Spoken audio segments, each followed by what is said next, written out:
Hi, my name is Sean Case, and I did my media presentation on the Boston Molasses flood disaster of 1919.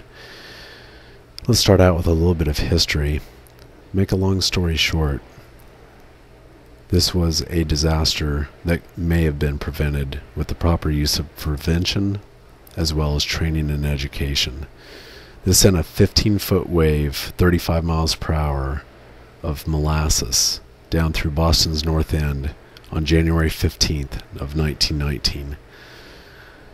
Interagency coordination, there was primarily two agencies that were responsible for pretty much responding to this disaster at a moment's notice, and that was Engine 31 of Boston, as well as merchant mariners from the Nantucket that was actually it's a training ship that was based in Boston Harbor, and they were actually the first responders to the disaster.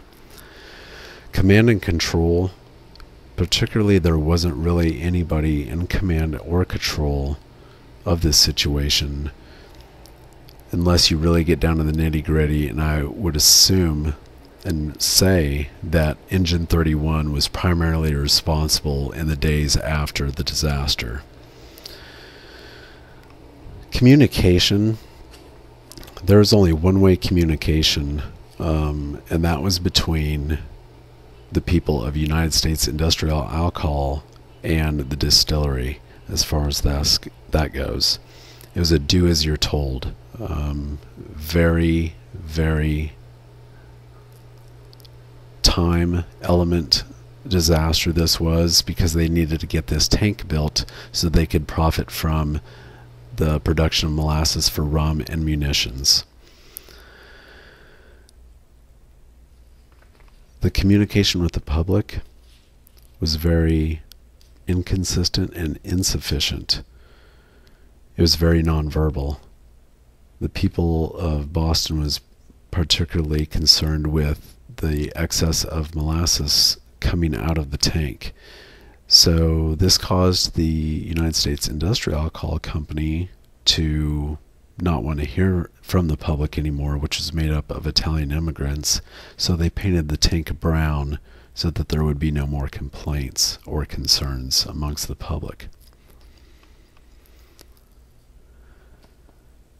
Time was a contributing factor in notifying the public. As far as the disaster goes, there wasn't much time at all, because once they heard the rivets coming out of the tank at 12:30 p.m., a wave traveling at 35 miles per hour down through the town did not take long to reach the harbor at all. Finally, at the trial, after the lawsuits were completed and sent to court, the public finally had their day in court. Media relations, very consistent right after the disaster, as far as a very good account of what happened. Weather was primarily a factor. However, after that, there started being rumblings of this being done by Italian anarchists against the distillery, against the Industrial Alcohol Company, and that was being used by particularly the Industrial Alcohol Company as propaganda to cover up the fact that it was not their fault. Training and education, there could have been much more training done on both sides, with the Industrial Alcohol Company providing training to the contractors and the exact particular way to construct a tank, and to get people to inspect the tank to ensure that it was safe and could hold that many millions gallons of molasses. Training and education could have been done as well within the community and the firefighters. But with this type of disaster, it would have been impossible to encompass all of the things that needed to be covered during training and education. Mitigation measures, let's go back to tank safety and inspections.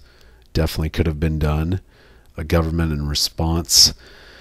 This was the response part of it could have been easily handled on a better scale had training been done. But like I said, no one would have expected Molasses to be a disaster. The cleanup, as far as knowing that salt water mixed with molasses would have caused a frothy mess and made it even that much more of a mess around the area and that much longer to clean up, could have prevented upper respiratory infections, as well as may not have with airborne diseases and rodents as far as that goes. In conclusion, this disaster caused 21 lives to be taken, as well as many injured, and others that were unaccounted for made up of those 21 lives as well, that may have been washed into the harbor and never seen from again. Many horses, animals lost their lives, as far as this being pretty much a 35-mile-per-hour flypaper. Everything was sticking to it. It took buildings from their foundations without, probably stronger than a tsunami, because it had that sucking motion to it as well.